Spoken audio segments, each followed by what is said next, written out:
Sud Radio, mettez-vous d'accord, 9h-10h, Valérie Expert.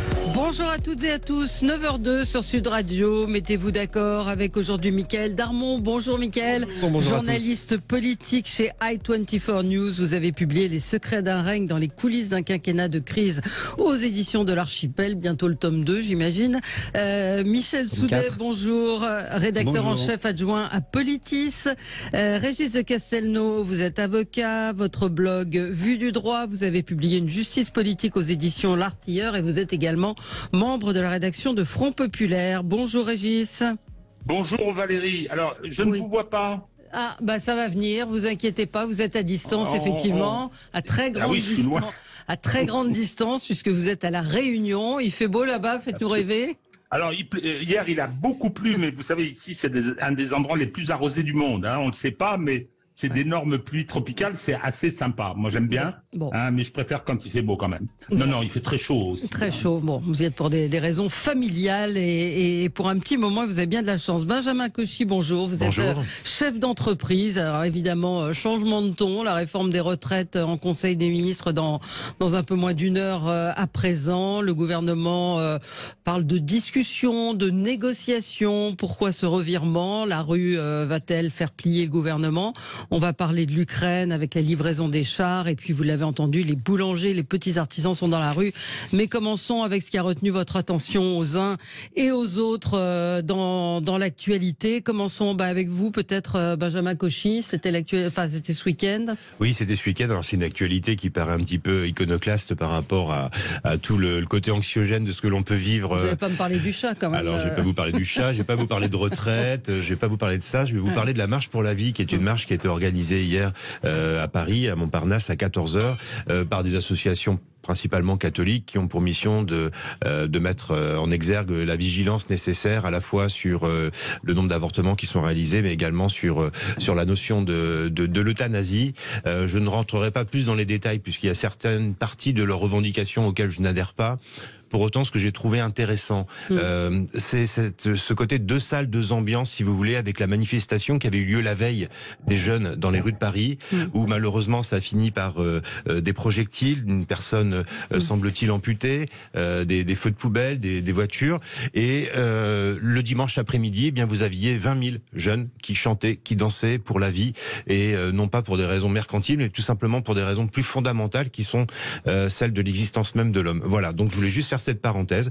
Il y a effectivement de nombreux sujets conjoncturels qui ont de quoi mettre le feu et d'attiser les colères, mais il y a aussi des enjeux plus fondamentaux. Il y a encore une partie de la jeunesse qui s'exprime et qui se motive pour ça. Voilà. Moi, à l'inverse, j'ai halluciné en voyant cette manifestation. Je trouve aberrant qu'en 2022-23, on manifeste contre l'avortement. Alors, je trouve ça absolument sidérant. Mais Valérie, sidérant. Si je puis préciser, vous avez bien entendu. Aussi. Oui, alors l'euthanasie, encore une fois, il ne faut pas que ce soit quelque chose de programmé. La loi Leonetti le permet, c'est ce qu'il disait hier dans la manifestation. Et concernant les avortements, je suis d'accord avec vous. La seule chose que je retiens, c'est qu'il faut être beaucoup plus armé en termes de prévention, et la gratuité des préservatifs qu'a organisé le gouvernement est une bonne chose dans ce sens-là. Moi, c'est ça que je veux retenir cette manifestation. Une marche pour la vie, c'est pas neutre. Je ne sais pas ce que vous en pensez les uns et les autres. Écoutez, moi, je voudrais dire un mot. Attendez, chacun, ça va faire réagir. Je pense que, ce qu'on peut dire, c'est que la République est bonne fille. Elle laisse manifester des gens qui, sur leur drapeau, affichent comme devise Dieu, famille, patrie. Donc, on laisse des arriérés en termes de régime politique manifester. Bon, je sais pas, je ne vois pas en quoi c'est la jeunesse du pays. Oui. Il y avait 6000 personnes. Alors, j'ai l'impression que... Je voudrais dire un mot. Alors, attendez, allez-y, Régis. Je vous vois toujours pas. Dieu, famille, patrie, cher ami, c'était la devise de mon arrière-grand-père, dont 3 fils ont été tués à la Première Guerre mondiale pour la patrie et la République, et 3 à la seconde. Hein. Donc, si vous voulez, c'est une devise qui a droit de citer, me semble-t-il. Ce ne sont pas mes opinions, mais qui ont droit de citer. Cette manifestation... vous parlez de 14-18 et de 39-45 aussi. Donc, mon père grièvement blessé, c'était leur conviction. Et je dois dire que... On est 80 ans après. Oui, d'accord. Sauf que si vous voulez dire être croyant, ce qui n'est pas mon cas, c'est légitime, on a le droit. Hein, et aimer sa patrie, ça c'est plus que légitime, c'est mon cas aussi. Hein, et puis travail, oui, c'est peut-être pourquoi pas être considéré comme une valeur. C'était pas du tout le slogan de Pétain. Hein. Bon, alors allez-y, mais sur le fond de la manifestation. Non, ce que je voulais dire, ce qui est très gênant dans cette manifestation, c'est que d'abord il y a un fond très gênant. Alors que la République est bonne fille, ben non.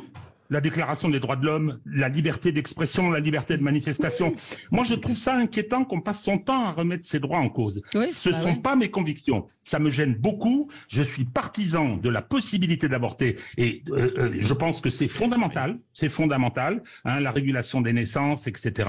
Hein, c'est quelque chose qu'il faut absolument défendre. En revanche, ma difficulté, elle est que c'est un fondement religieux qui est derrière, et ça, effectivement, ça me gêne dans mes convictions. Et puis l'euthanasie. L'euthanasie, je trouve qu'il faut faire très attention. C'est-à-dire qu'on va donner à l'État, parce que c'est de ça qu'il s'agit, hein, le pouvoir de vie et de mort sur les gens, hein, et je souhaiterais qu'on soit très prudent. J'ai vu passer cette semaine une anecdote sur les réseaux d'une jeune fille qui s'appelle Olympe. Elle a 23 ans, j'ai une fille qui s'appelle Olympe et qui a 22 ans. Elle souffre, dit-elle, d'un trouble dissociatif. Oui. Je ne sais pas trop ce que c'est, et elle a décidé de se faire euthanasier dans 6 mois. Je veux dire, sauf que ce matin, voilà, on voit ça de loin, on ne connaît pas ni vous ni moi le dossier. Ce matin, il y a un médecin belge qui explique ce que c'est que l'euthanasie en Belgique et qui demande qu'on arrête de caricaturer à outrance les choses. Moi, j'ai un ami qui est atteint de la maladie de Charcot. Oui, il va avoir recours à l'euthanasie parce que il sait comment il va finir. C'est une maladie incurable. Il va mourir dans d'atroces souffrances s'il va jusqu'au bout parce qu'il va mourir étouffé. Donc voilà, Valérie, j'ai pris 3 fois la décision. Valérie, j'ai pris 3 fois la décision.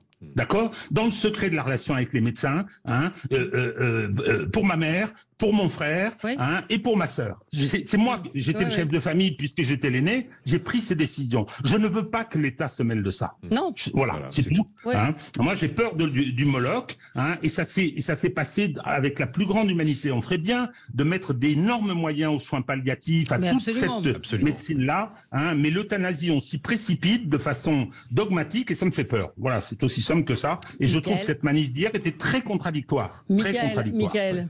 Moi, je la trouve très politique parce que je trouve qu'elle est la marque d'une stratégie qui est en train de se dérouler par des mouvements, effectivement, qui veulent réinstaller le conservatisme ou installer le conservatisme en France via la jeunesse. C'est la nouveauté, d'ailleurs. Et je pense qu'on est effectivement au début d'une sorte de longue marche des conservateurs qui nous mènera jusqu'en 2027 avec un résultat qu'on ne connaît pas encore. Le conservatisme n'est pas un gros mot, hein, Mickaël. J'ai pas dit que c'était un gros mot. D'accord. Je ne parle pas d'un gros mot, je parle d'un mouvement politique, d'une approche. On va au-delà du conservatisme. La plus grosse partie est quand même réactionnaire. Oui, mais peut-être. Après, on va dans l'opinion. Réactionnaire, c'est de ne pas vouloir changer les acquis. C'est un retour en arrière. Un retour en arrière. Après, on peut aller. On est dans les échanges d'opinion. Moi, j'essaye aussi de décortiquer. De comprendre ce que vous disiez derrière le conservatisme. On est absolument dans du conservatisme. Régis, votre coup de gueule, ça me fait peur. Ce que je vais écrire sur la feuille, je me dis, oh là là là là. Non, j'ai hésité. J'en avais 2, mais vous savez, moi, on est en décalage horaire, donc il était 5h du matin. Hein, donc, quand j'ai choisi, il y a le passage en jugement de 2 avocats pour soi-disant escroquerie au jugement. Bon, c'est un petit peu compliqué au plan juridique. Je passe. C'est les déclarations communes de Scholz et de Macron qui veulent que les élections européennes se passent en un scrutin unique avec des listes transnationales. C'est-à-dire que au revoir la souveraineté. Hein, et grand pas vers le fédéralisme. Voilà, c'est tout. Je suis souverainiste pour ce qui me concerne. Mais ça veut dire quoi concrètement ça veut dire quoi techniquement? Oui, ça veut dire qu'il y aura qu'une seule circonscription et les listes seront transnationales.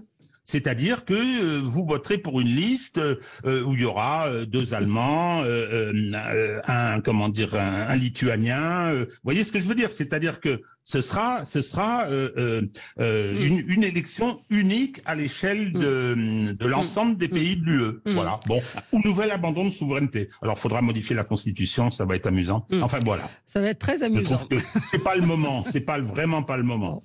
On reparlera de l'Allemagne et de la France avec l'Ukraine. Mickaël, on enchaînera avec vous tout à l'heure pour les retraites. Mais Mickaël, c'est l'actualité aussi de ce week-end. Oui. Oui, absolument. Et c'est je dirais le nouveau front qui s'ouvre maintenant pour l'exécutif, c'est-à-dire le front politique, où à l'Assemblée on pensait il y a encore quelques jours qu'effectivement là la droite allait nouvellement dirigée par Rick Ciotti allait venir au secours de la majorité. Or, ça va être aussi compliqué parce que à date, il y a une quinzaine de députés travaillés plutôt en sous-main par les partisans de Xavier Bertrand, qui recommence effectivement son offensive politique pour pareil pour 2027. Mais bref, à date, il y a 15 députés au moins LR qui ne veulent pas voter cette réforme et on entend des doutes, des brèches aussi en Macronie parce que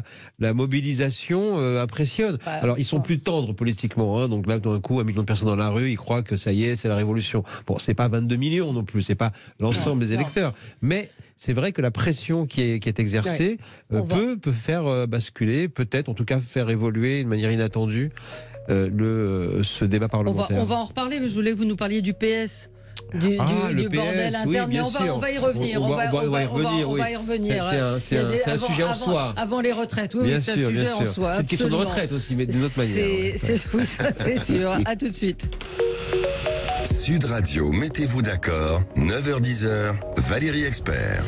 Michel Soudet, Régis de Castelnau, Benjamin Cauchy et Mickaël Darmon. Mickaël, oui, quand même, parlons de ce qui s'est passé au PS et des conséquences donc de ce vote pour élire le secrétaire général avec visiblement un certain nombre de dysfonctionnements pour rester dans un vocabulaire. Pour le moins. Alors surtout avec un des protagonistes, un des concurrents, Nicolas Meyer-Rossignol, qui dit qu'il a décidé de ne plus jamais se taire sur les pratiques frauduleuses au sein du PS. Donc on va certainement avoir quelques épisodes à venir pour nous confirmer ce qu'on a subodoré pendant des années. Mais surtout, ce qui est intéressant, c'est qu'on a l'impression que le PS a lu l'histoire de la droite. On a l'impression de revoir Copé-Fillon, mais côté ce qu'on a vécu après 2012. Mais côté Parti socialiste, ça raconte aussi effectivement la grande souffrance, la désagrégation de ce parti de gouvernement qui va avoir bien du mal un jour à revenir aussi en l'état, parce qu'il y aura aussi forcément une mutation un jour au pouvoir. Je dirais que au fond, LR et le PS ont, je dirais, toute proportion gardée, des problèmes similaires. Voilà, problème de corpus, problème de ligne. On l'a évoqué vendredi un petit peu, mais Bon, c'est réglé pour le problème de l'incarnation et il n'y a pas de contestation du vote. Du côté de LR. Non, de LR, oui, non, bien sûr. Mais il y a un problème d'organigramme et de ligne politique et d'avenir politique. Du côté du PS, on a aussi un problème, d'incarnation, là c'est sûr, de ligne politique évidemment et de capacité à pouvoir parler à l'ensemble du pays. Donc, on a le sentiment que ces deux partis, anciens partis de gouvernement, vont être absents pendant longtemps encore. Est-ce que le PS pourra se remettre de ce qui est en train de se passer? Parce qu'il faut rappeler donc qu'il y a un vote qui est contesté, et peut-être contestable, vu certains... contestable. Il y a des documents qui ont circulé ce week-end sur les réseaux sociaux qui montraient cette espèce de résultats de cette instance de recollement là qui recompte les voix et qui donnait sur le plan des chiffres, un avantage au maire de Rouen. Mais là, on est en plein psychodrame. On est en plein psychodrame. Je ne sais pas quelle réalité. Ce document, je ne connais pas. Michel va nous dire. Il connaît mieux les arcanes. Je ne sais pas. Un peu de potin socialiste. Je ne sais pas qui a raison, qui a tort dans cette affaire. Sauf que j'ai remarqué que Nicolas Meyer-Rossignol, le maire de Rouen, qui disait que le décompte des voix par la commission de récollement s'était arrêté au département 61, que depuis, par la suite, le résultat pour Olivier Faure a été annoncé, donc que jusqu'au département 61, il y avait apparemment pas de souci, et il diffuse ensuite une feuille de résultats qui le donne gagnant sur des résultats partiels, où se trouvent les premiers départements, mais dans la liste, il manque la Haute-Garonne, c'est-à-dire le 31. Ouais. Ah oui. Et si on met le 31 à la place du 34, ça change le résultat. Voilà, oui. Donc lui-même n'est pas très clair. D'accord, très bien. On va avoir une bataille de chiffonniers. Ouais. Je pense que je vais avoir pas mal de travail et d'ambiance au Congrès du Parti Socialiste qui se tient le week-end prochain à Marseille. Et ça rappelle effectivement le congrès de Reims que j'avais couvert à l'époque, le congrès de Rennes que je n'avais pas couvert, mais j'étais déjà journaliste et on avait titré à l'époque, Politis avait titré Bravo les mecs, parce que franchement ce spectacle est assez lamentable, surtout dans la période où on a besoin d'une gauche solide. Et c'est vrai qu'il n'est pas forcément besoin d'aller faire des comparaisons avec la droite, parce que dans sa propre histoire, le Parti socialiste a déjà des références en termes de déchirement, d'affrontement, l'accusation mutuelle de tricherie. Quant à la déclaration de Nicolas Meyer-Rossignol qui dit que il ne se taira plus sur des dysfonctionnements dans les votes qui existent depuis trop longtemps, que ne l'a-t-il dit auparavant? D'autant que sa fédération a toujours été connue comme étant une fédération, la Seine-Maritime, active, qui votait au canon, comme d'autres. Complètement. Donc, alors, ça me rappelle. Régis. Ça s'est toujours passé comme ça. Moi, je crois que c'est une illusion d'imaginer qu'un parti doit fonctionner comme la société, avec des votes, etc. C'est un outil, normalement, le parti. Moi, je me rappelle de la grande époque de la Fédération des Bouches-du-Rhône et de la Fédération du Nord-Pas-de-Calais, qui faisait des majorités comme ça. Ça s'est toujours passé de cette façon-là. Le problème, c'est que le PS est malade. Il est malade parce que désormais il est à la portion congrue. Donc est-ce que des incidents qui se sont toujours produits avec des polémiques, rappelez-vous la scission de Mélenchon quand même, eh bien est-ce qu'il va s'en remettre? En général, on n'a jamais raison contre le parti, mais voilà quoi. Donc je pense que c'est sa faiblesse qui est vraiment le problème, pas ces histoires qui sont anciennes. Oui. Alors, Benjamin Cauchy. Rapidement, je vais pas faire long sur un parti qui a fait 1,7% aux élections présidentielles. Moi, ce que je retiens finalement non pas de cette petite guerre de chefs, mais plutôt de l'émiettement et de l'éclatement de la gauche.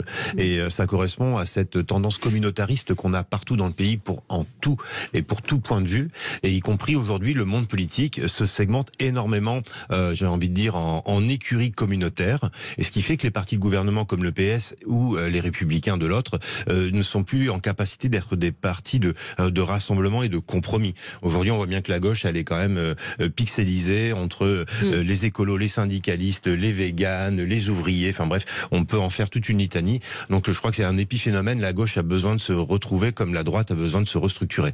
Donc c'est un épiphénomène. Enfin, après c'est pathétique, on est en pleine crise des retraites, il y a plein de problèmes, les gens remplissent pas leur caddie, et la seule chose quand on entend Olivier Faure depuis 48 heures, c'est de savoir si dans tel ou tel département on a voté pour lui. C'est pathétique. Mais c'est vrai qu'on les entend pas beaucoup. Ça va être folklore là, où Michel Soudet qui allait au congrès le week-end prochain. Il va y avoir de l'ambiance.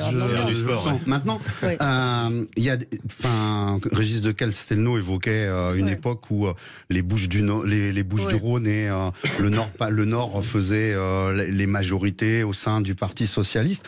Il semblerait que ce soit toujours le cas, parce que dans la feuille de résultats diffusée vendredi matin par la direction du Parti socialiste, qui donnait Olivier Faure gagnant à une courte majorité, etc., on voyait que la différence se faisait par ce qu'on appelait dans les années 70 les Bouches du Nord, c'est-à-dire les Bouches du Rhône, le Nord et le Pas-de-Calais, qui sont des grosses fédérations. Michel, votre coup de gueule, on va aborder la réforme des retraites, et c'est un coup de gueule très très précis sur un point particulier. Oui, c'est sur le véhicule législatif, comme on dit, que le gouvernement envisage d'utiliser pour présenter son projet devant l'Assemblée. Alors on sait que le Conseil des ministres se réunit ce matin pour adopter un projet de loi de finances rectificative de la sécurité sociale. Or, les projets de loi de finances de sécurité sociale sont gérés, se répondre aux caractéristiques d'un article de la Constitution qui est l'article 47-1, qui a pour le gouvernement deux avantages majeurs, qui sont aussi autant d'entraves à la liberté des parlementaires. Premier avantage, l'article 49.3 de la Constitution pourra être utilisé à tout moment sans être soumis à la limitation à un usage par session, puisque c'est un projet de loi de finances de la sécurité sociale. D'autre part, cet article dispose que le Parlement, si le Parlement ne s'est pas prononcé dans les 50 jours, les dispositions du projet peuvent être mises en œuvre par ordonnance. Et dans le cas où on arrive à des ordonnances, les parlementaires sont privés de la possibilité de saisir le Conseil constitutionnel de la constitutionnalité du texte, c'est-à-dire que l'article 61 ne s'applique pas, et les ordonnances prises en vertu de cet article 47-1 ne nécessitent pas de loi de ratification, c'est-à-dire qu'il n'y aura pas de contrôle parlementaire à la suite. Donc c'est ça concrètement, ça veut dire que c'est un passage en force. C'est un véritable passage en force qui d'ailleurs contourne complètement la loi organique du 14 mars 2022 que les macronistes devraient connaître puisque c'est eux qui l'ont fait adopter, qui définit l'objet d'une loi rectificative de finances de la sécurité sociale. Ces lois rectificatives, cet article n'a été utilisé que 2 fois par le passé, et toutes les réformes des retraites jusqu'ici ont été utilisées par des procédures parlementaires ordinaires. Là, pour bien voir de quoi il s'agit, l'avant-projet de loi transmis au Conseil d'État, dont on ne connaît pas l'avis, puisqu'il n'a pas encore été rendu public, cet avant-projet de loi fait 57 pages. L'Assemblée nationale aura 20 jours, en tout et pour tout, à partir du dépôt, pour l'examiner. Ça comprend le travail en commission et les séances publiques dans l'hémicycle. Ensuite, le Sénat aura 15 jours, pas plus. Donc, on se retrouve dans la méthodologie mise en place par le gouvernement qui ressemble à celle qui a été mise en place lors du dernier quinquennat pour forcer effectivement des adoptions au canon, comme on dit, pour pouvoir faire passer des textes avec un temps de débat limité. Là, on sait qu'en plus, il y a la réserve, ça permet effectivement d'utiliser le 49.3 en cas de blocage, ce qui peut-être arriver si effectivement il y a des mauvaises volontés ici ou là qui empêchent la majorité d'être, en tout cas d'avoir la majorité sur ce texte pour le gouvernement. Après son élection et surtout après les élections législatives, Emmanuel Macron avait dit j'ai compris, j'ai entendu le message, on va changer de méthode, on va être dans la concertation. Il n'en est rien. Non, là en tout cas, ils en donnent l'apparence. Et surtout mais même la réalité. Surtout sur ce texte qui est devenu peu importe, au fond, il y a des discussions à perte de vue dans tous les médias, dans tous les studios, les plateaux sur la technicité de la réforme, sa justification. Elle n'a aujourd'hui, au fond, qu'un seul but. Elle est le totem d'Emmanuel Macron qui doit montrer qu'en 10 ans, il a pu réformer si tant est complètement, au moins partiellement, puisque je vous annonce déjà le prochain thème de la prochaine présidentielle, ce seront les retraites, puisque cette réforme, elle n'est pas complète. C'est ça, il faudra de toute façon... Mais lui sortira de là en disant « je l'ai fait ». 9h28 sur Sud Radio, on continue à débattre et on va évidemment parler de cette réforme des retraites, la proposition du MoDem à propos des 35 heures. On va y revenir avec vous. À tout de suite. Sud Radio, mettez-vous d'accord, 9h-10h, Valérie Expert. La réforme des retraites en Conseil des ministres ce matin. On en parle avec Mickaël Darmon, Michel Soudet, Régis de Castelnau et Benjamin Cauchy. Vous évoquiez, Michel Soudet, la possibilité du recours au 47.1. Régis de Castelnau, revenir sur ce passage en force et qui contraste avec le discours affiché depuis ce week-end. Vous avez entendu Gabriel Attal qui dit nous sommes ouverts aux enrichissements dès lors qu'ils garantissent l'équilibre du système, etc., etc. On voit qu'il y a une sorte de tentative d'apaisement. Qu'est-ce que vous pouvez dire sur ce 47.1 ? C'est un coup de force, tout simplement. Mickaël l'a très bien décrit, ce qui allait se passer, les risques encourus, l'absence de contrôle. Donc c'est un coup de force pur et simple. Je veux dire, c'est audacieux pour le moins, politiquement audacieux. Mais écoutez, par rapport à ce qui se passe là, par rapport au débat qu'il y a partout sur la question de la méthode, on a un Parlement où la majorité qui va présenter le gouvernement issu de cette majorité qui va présenter ce texte est minoritaire et utiliser ce coup de force qu'attend la majorité réelle pour déposer une motion de censure et la voter. C'est la démocratie, ça. Enfin, je veux dire, on peut lancer des incantations en disant Macron se permet tout et n'importe quoi. C'est un peu mon avis, hein. Mais écoutez, on a une réponse politique démocratique à faire au sein du Parlement. On dépose une motion de censure et on la fait voter. Parce que faut pas oublier que c'est pas Macron qui présente le projet de loi, c'est le gouvernement, c'est Madame Borne. Hein. Donc, il suffit de la renverser si on est contre cette méthode, et j'aimerais bien que les parlementaires le fassent. Oui, je suis assez d'accord avec Régis sur le fait qu'il faille respecter à un minima notre constitution et notre principe démocratique. On ne peut pas hurler tous les matins dans la rue qu'on a un problème de démocratie, et à chaque fois qu'elle cherche à être mise en place, on vient également hurler. Je rappelle quand même que les Français ont voté pour Emmanuel Macron, et qu'Emmanuel Macron, dans son programme présidentiel, avait annoncé clairement que la retraite serait à 64 ou 65 ans. Donc je crois aussi qu'il faut raison garder, et il y aurait peut-être pu y avoir entre la gauche de gouvernement qui est restée au stade du premier tour avec Emmanuel Macron, une manière peut-être de négocier un préalable au soutien en disant écoutez, nous sommes peut-être prêts à venir vous soutenir et vous accompagner dans votre seconde victoire, mais pourquoi pas ne pas mettre tout de suite ça sur la table. Évidemment, je peux payer des bisounours, Michael, quand je dis ça. Mais ce que je veux dire par là, c'est que on ne peut pas aujourd'hui, 8 mois après les élections d'Emmanuel Macron, remettre en cause la majorité qu'il a eue. Et j'entends Régis, effectivement, c'est une majorité relative, mais quoi qu'il en soit, ni le RN ni la France Insoumise, pour des raisons idéologiques, ne sont capables de se mettre d'accord pour faire une motion de censure. Donc j'ai envie de dire, il peut y avoir 1 million, 2 millions, 3 millions de personnes dans la rue, dont acte. J'espère qu'il y aura des modifications, parce que travailler 44 ans, ça pour le coup, c'est pas entendable. Mais aller travailler jusque 64 ans pour certains corps de métier, je pense aux gens qui sont autour de cette table, par exemple, ce matin dans le studio, je pense pas que ça soit un véritable problème.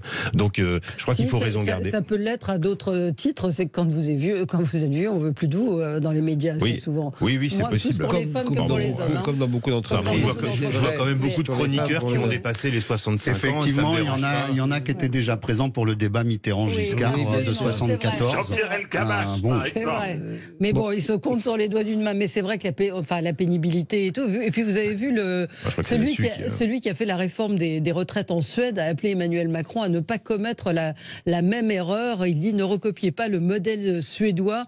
Beaucoup de gens qui pourraient travailler jusqu'à 63 ans, jusqu'à 65 ans ne le font pas parce qu'ils pensent que c'est suffisant. Et en gros, il dit le problème, c'est qu'il y a beaucoup de gens qui aujourd'hui ne touchent pas leur retraite et sont dans une très grande précarité. Et puis un dernier élément quand même, Michael, un dernier élément, si les Français souhaitent toucher leur retraite sans décote, aujourd'hui, comme demain, comme hier, c'est 67 ans. 67 ans. Ça, c'est déjà dans la loi. Et la gauche au pouvoir, Emmanuel Macron au pouvoir, le précédent quinquennat, n'a aucunement modifié. La retraite, l'âge de départ à la retraite, effectivement, passage de 62 à 64 ans, c'est ce qui est dans les tuyaux. Mais partir à la retraite sans décote, c'est 67 ans. Non.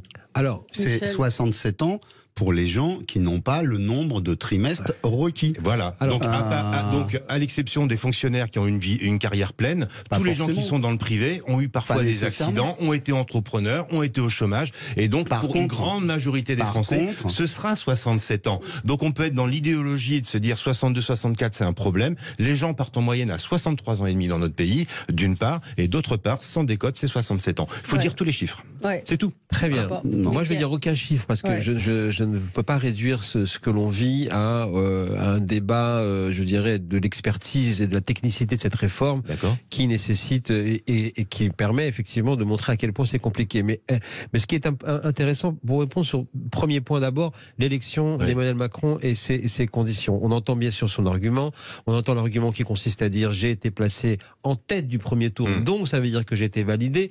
La réalité est un peu plus compliquée que ça. Au dernier moment, juste avant le premier tour, une partie des électeurs qui se destinaient à voter pour Valérie Pécresse ont décidé de donner un petit coup de pouce à Emmanuel Macron pour éviter que Marine Le Pen ne soit devant. Donc déjà, ça relativise considérablement le propos. Et surtout, l'acceptation vis-à-vis du projet de la réforme des retraites.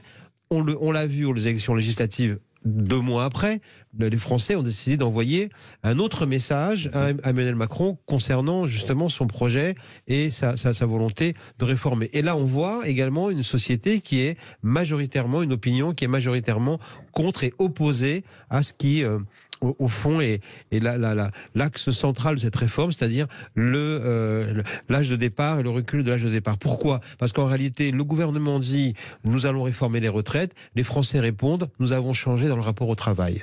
Et c'est vrai, là où le gouvernement, et c'est depuis le début, c'est un dialogue de sourds. Tous les arguments, et encore plus depuis que maintenant le débat est lancé, le projet arrive au Parlement. C'est un dialogue de sourds parce que les Français répondent autre chose. Ils disent nous avons totalement changé notre rapport au travail. Oui. On le sait, tous les chefs d'entreprise le disent. Oui. Les jeunes aujourd'hui, ce sont eux qui font passer l'examen d'embauche au patron parce qu'ils choisissent l'entreprise dans laquelle ils veulent aller. Pour résumer, voilà une grande évolution. Le Covid a changé le rapport au travail. On est arrivé déjà, on aborde ce sujet avec le totem de la retraite à 60 ans décrété amené par François Mitterrand en 81 et la 5e semaine de congés payés. Les 35 heures ont changé le rapport au travail, ont créé la société des loisirs. Donc cette réforme, elle est totalement contre-intuitive parce qu'elle montre à quel point l'exécutif ne lit pas l'époque, parce que la seule raison d'être, en réalité, de cette réforme, dans cette version-là, c'est uniquement de fournir à Emmanuel Macron son bâton de réformateur après ce qu'on appellera bientôt le décennat Macron. Et à côté de cela, ce conflit, il fait émerger un malaise extrêmement profond, de sentiments de déclassement, de vie de plus en plus compliquée. C'est Jérôme Fourquet qui a résumé ça de manière saisissante. Il disait qu'est-ce qui s'est passé avec les Français sont sidérés par 2 choses, la pénurie de la moutarde et l'arrêt des centrales nucléaires. On a compris qu'on est passé en division 2. C'est tout ce à quoi on assiste là aujourd'hui, bien au-delà de évidemment la décote, la 64 ou 65. L'exemple allemand, l'exemple portugais. Voilà, je pense que c'est ce qu'on vit en ce moment. Régis ? Comment dire, je suis entièrement de l'avis de Michael sur ce sentiment de déclassement qui correspond à une réalité. C'est clair. À plusieurs reprises, Valérie, on a parlé dans cette émission de la défaillance de l'État, on a parlé de des grands services publics à l'abandon. Oui. C'est amusant. Je connaissais pas ce qu'avait dit Fourquet concernant la moutarde et concernant les centrales nucléaires. C'est vrai que le débat sur le nucléaire, les décisions absurdes qui ont été prises, il faut écouter Proglio à l'Assemblée nationale, mais c'est meurtrier, meurtrier. Les gens qui nous dirigent devront rendre des comptes.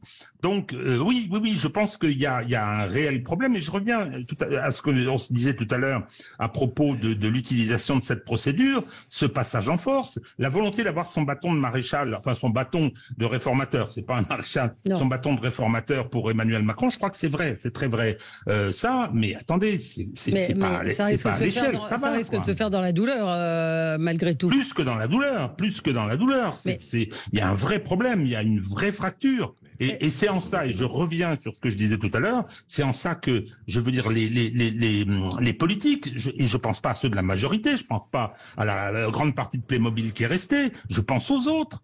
Qui ont été élus, certes avec des taux d'abstention extrêmement importants, ce que raconte Guy Lui sur cette sécession est également un des symptômes d'une crise très grave que traverse notre pays. Ce que je crains, c'est que le réveil soit brutal. La France, c'est pas un pays qui réforme, c'est le pays des réajustements brutaux, et parfois un peu irrationnels. Donc avant-hier, c'était la commémoration de l'anniversaire de l'exécution de Louis XVI. On a montré qu'on était capable de partir assez loin. Je sais pas. Pour l'instant. Vous voulez ajouter, Michel? Moi, je voulais revenir sur ce que vous dites. Vous parlez de déclassement. Il y a un domaine où on n'est pas déclassé du tout. 10% de nos retraités sont en dessous du seuil de risque de pauvreté selon les statistiques européennes en 2021. C'est le taux le plus bas en Europe. Alors on nous dit que dans les autres pays, ils ont reculé l'âge légal de départ en retraite. Mais c'est aussi la conséquence de ce recul est un accroissement de la pauvreté des retraités pour différentes raisons. D'abord parce que toutes les réformes qui sont menées depuis 1987 sur nos retraites visent à diminuer les pensions. Mais en Europe, c'est pareil, et de manière plus drastique. En Suède, dont on nous vantait le mérite, les gens ne vont pas effectivement jusqu'à 65 ans, ils s'arrêtent avant et certains, la plupart même, se retrouvent avec des pensions qui sont 40% seulement de leur ancien salaire. Donc, ça va pas pour eux. Seulement, quand on regarde des statistiques, et je crois que c'était Les Échos qui avaient publié un joli tableau où il y avait tous les âges légaux de départ en retraite en Europe. Dans tous les pays, les gens partaient bien avant l'âge. Bien avant l'âge légal. C'est leur choix, c'est parce qu'ils sont usés, c'est parce qu'ils n'en peuvent plus, et ils font un arbitrage entre le temps contraint et le temps libre. Alors, effectivement, même au Luxembourg, qui est le pays où il y a 10% aussi qui sont sous le seuil de pauvreté, qui est un pays, ils partent à la retraite avant nous. Or, pourtant, ils ont un âge légal à 67 ans. Donc, il faut bien voir ce qui est la réalité que veulent les libéraux qui nous gouvernent et que veulent les citoyens, le peuple, les travailleurs. Alors, juste un truc, les libéraux qui nous gouvernent, ça serait sympa qu'ils puissent faire comme pour la fonction publique et permettre la capitalisation également complémentaire. Non, la capitalisation, c'est une catastrophe. J'en finis. Quand j'entends des gens dans la rue dire on a cotisé toute notre retraite, on a cotisé toute notre vie, on a droit à la retraite à la fin, j'ai envie de dire oui, mais vous avez cotisé toute votre vie pour payer les retraites de ceux qui étaient en retraite. Et les gens qui manifestent, monsieur, ça s'appelle la solidarité. Pardonnez-moi, ils veulent défendre la répartition en ayant un discours de capitalisation. Je ferme la parenthèse. Alors, sur la capitalisation, moi je propose de donner l'argent à Madoff. Je viens de regarder sur Netflix. On va le donner à Macron. On va le donner à Macron, Régis, ça se passera mieux. La série de Madoff sur le système donnera à BlackRock. Vous le savez bien, ce sera à BlackRock. Ça veut dire que les fonds de pension, des services publics, c'est Madoff aussi. J'invite à regarder la série Netflix sur Madoff.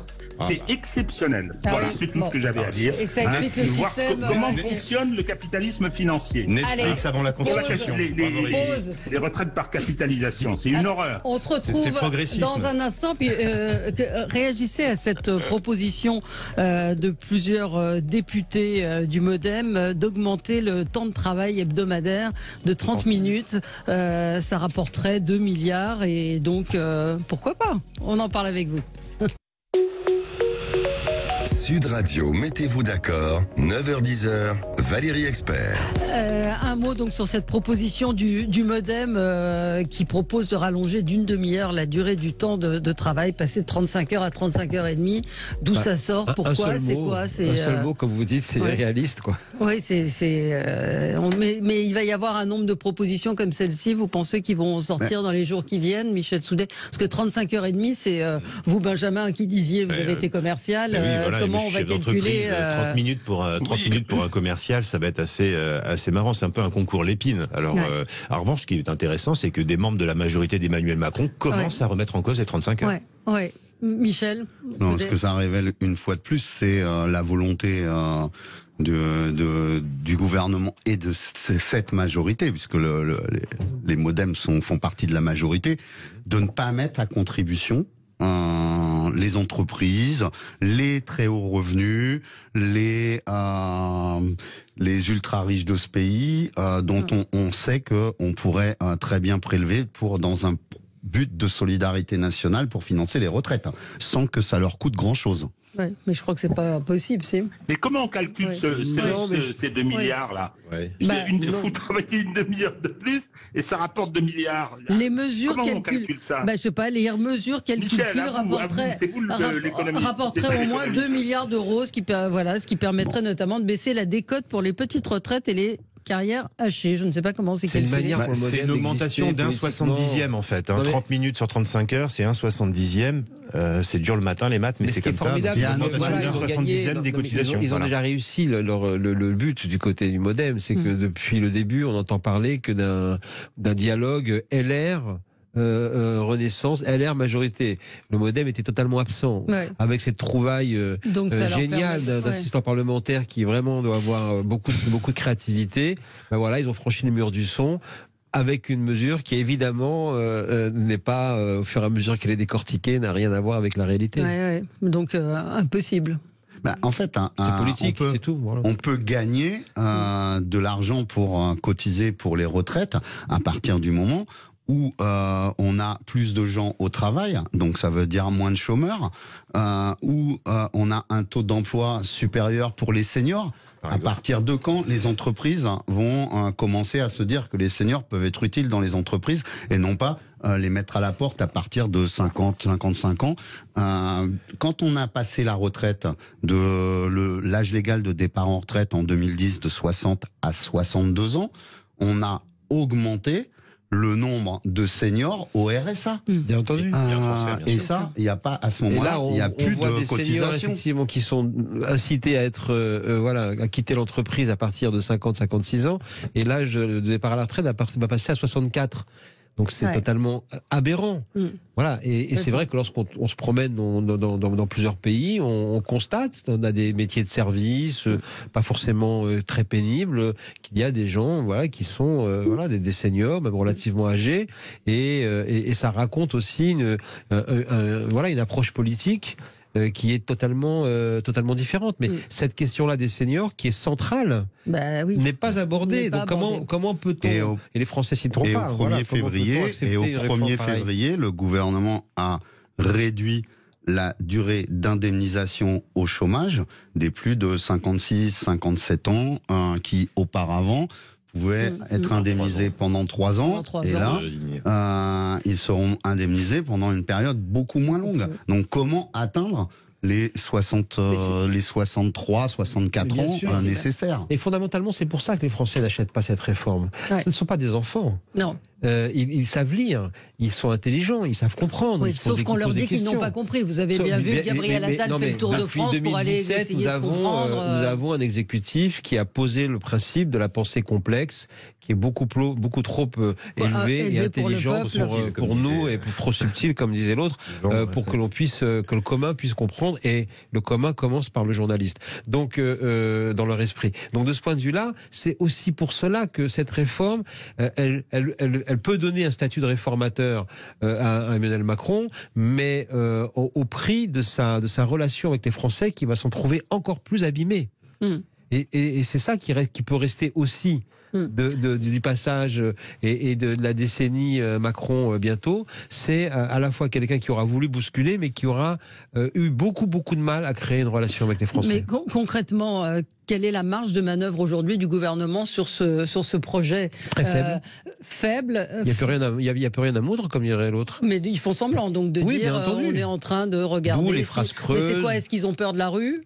Est-ce que les 1 million de personnes, voire 2 millions dans la rue? Pour l'instant, il n'y a pas d'expérience vraiment de grands conflits depuis 2017 qui ait fait reculer, à part les Gilets jaunes, qui n'était pas un conflit classique, c'est-à-dire piloté par les syndicats. Ce que l'on voit également avec ce conflit, c'est un peu le point d'orgue, je dirais, du combat et d'affrontement d'Emmanuel Macron face aux corps intermédiaires, face aux syndicats dont il considère qu'ils outrepassent leur rôle dans la société et dans leur intervention sur le champ public. Pour lui, la place des syndicats doit rester dans les entreprises et ne pas s'occuper de l'intérêt général. On l'a vu depuis le début. C'est une des raisons pour lesquelles il y a une très forte tension aussi personnelle, même s'il s'en défend, le président, entre Laurent Berger et Emmanuel Macron, parce qu'ils ne se font pas confiance depuis le début vis-à-vis de cela, vis-à-vis de cette analyse sur la démocratie sociale. Et là, c'est le pari d'Emmanuel Macron en disant ils sont trop faibles, les syndicats, ils vont peut-être mobiliser les abonnés, mais ils n'arriveront pas à vraiment bouleverser le jeu. Réaction, Benjamin Cauchy. Oui, prendre le dossier des retraites uniquement en parlant de l'âge de départ à la retraite, effectivement, les Français ne peuvent pas adhérer. Il y a Le Goff qui a sorti un papier très intéressant vendredi dans le Figaro, qui est un sociologue qui expliquait effectivement ce que disait Mickaël tout à l'heure, la relation au travail des Français a changé. Et je crois que finalement, c'est, alors on peut appeler ça comme vous voulez, un Grenelle, un machin, des états généraux du travail. Mais comment les Français se projettent dans le travail, à partir de quel âge on rentre en formation, est-ce que l'apprentissage est au rendez-vous, est-ce que il y a suffisamment de leviers de formation pour sortir les gens du chômage, est-ce que un métier doit être fait pendant 44 ans par une même personne, est-ce que par branche on peut réfléchir, par exemple des maçons vont devenir des chefs d'atelier puis des formateurs en CFA avec des leviers de formation. Il y a tout ça à réfléchir et là la question des 64 ans, vous verrez, ça passera comme une lettre à la poste parce que les gens auront fait leur choix de carrière et auront des métiers qui pourront être possiblement moins pénibles.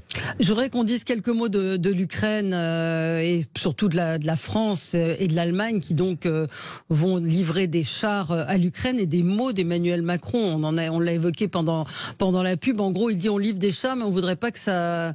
En gros, on voudrait pas que ça choque Poutine, quoi. On voudrait pas fâcher Poutine, mais ce sont des phrases un peu creuses qui ne veulent pas dire grand-chose. Il dit on veut apporter un soutien réel, efficace à nos amis ukrainiens, et pour ça, il faut prendre la réalité des capacités, le maintien des conditions opérationnelles. Bref, il dit il ne faut pas affaiblir nos capacités propres. Enfin, tout ça est d'une banalité terrible. Et puis, ce sont des messages subliminaux. Oui, voilà. Oui, mais à partir de quand, au moment où on va livrer des chars lourds, est-ce qu'on est co-belligérant? Pour l'instant, tout le monde attend tout le monde. Hein. Voilà, Michel, on s'en rapproche. On s'en rapproche à chaque fois. Donc c'est toute la question. C'est effectivement, il peut y avoir des hésitations. On le voit en Allemagne. Bon, Emmanuel Macron le dit avec ses mots classiques, en même temps. Bon, on va, au fur et à mesure qu'on livre des choses de plus en plus sophistiquées ou autres, on devient petit à petit co-belligérant. On se rapproche de ce qui va être considéré par Poutine comme une co-belligérance. Quels seront les effets? En a-t-il les moyens? Moi, je peux pas le dire. Hein. Je pense que je ne sais. J'espère que nos experts en renseignement, en défense nationale, mesurent exactement ce qu'il en est et informent correctement le président de la République pour qu'on sombre pas dans une belligérance ouverte. On s'y avance, Régis. Je serais pas inquiet. Mais moi, je pense que le problème, on est dans le simulacre un peu dans la communication. Ces chars lourds, comme on dit, ça va être du saupoudrage. Ces chars n'ont pas d'interopérabilité entre eux, ce sont des logistiques différentes, ce sont des munitions différentes, on va en mettre 100 d'un côté, 100 d'autre. Quand vous voyez le nombre de chars dont disposent les Russes, et pas que les Russes d'ailleurs, hein, j'ai vu le tableau, je pense qu'il y a quelque chose qui relève de la politique là. Ce sera pas un game changer et je pense pas que les Russes s'en inquiètent. L'arrivée de ces chars lourds sur le terrain ne changera pas. Changera pas. Moi, j'écoute ce que disent les militaires. J'écoutais ce matin des militaires canadiens qui s'expliquaient, des militaires américains en disant voilà quoi, c'est les Léopards, les Challenger, les Abrams, c'est pas les mêmes chars, c'est pas le même personnel. Il y a les formations et tout, donc ça changera pas. Et puis ils sont pas nombreux. À quoi ça sert? Si on envoie, en gros, vous êtes en train de dire qu'on envoie des chars qui serviront à rien. Non, ça ne changera pas la donne. Ça ne changera pas la donne, ça n'aura aucune influence sur la dimension stratégique du conflit. C'est pas moi qui le dis, j'écoute les spécialistes, hein, c'est tout. Hein. Moi, je suis pas expert des chars. On n'a plus le temps de développer, mais évidemment, on aura l'occasion d'y revenir. Merci à tous les quatre. Dans un instant, l'émission Média. À tout de suite.